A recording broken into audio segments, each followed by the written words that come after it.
Well, it's possible to rebuild relations if Russia changes its behaviour. But last year, Russia used chemical weapons on British soil in Salisbury, leading to the death of a British citizen. And my worry about Russia is that they're up to their old tricks. And you know, my dad was in the Navy, and thanks to that generation, we won the Cold War because they never took peace for granted.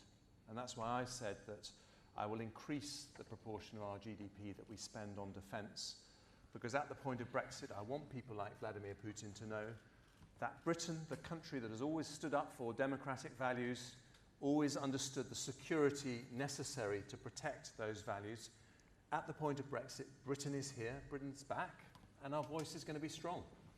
Switch to Brexit. Can you confirm that the current withdrawal agreement will not be put before Parliament again if you become Prime Minister?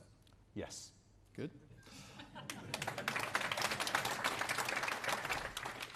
I like answers like that because we can get more questions in then.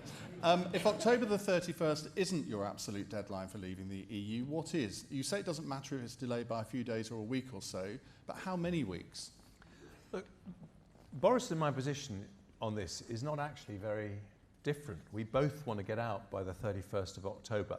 I have said that if there's a deal in sight and we're still getting it through Parliament in the week running up to the 31st of October and we haven't quite got the bill through Parliament, but we have a deal, then I'm not going to rip the whole thing up and leave, because I think a deal would be better for businesses, it would be better for the union, and so you know, I would like to get a deal if we could.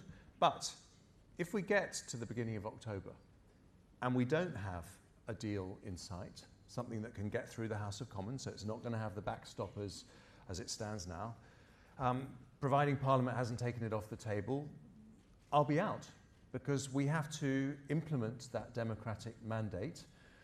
It is a fundamental point in this democracy of ours, which is so respected all over the world, that people know that politicians do what we're told to do, even when the political class as a whole didn't want to do Brexit. It's a very, very important signal.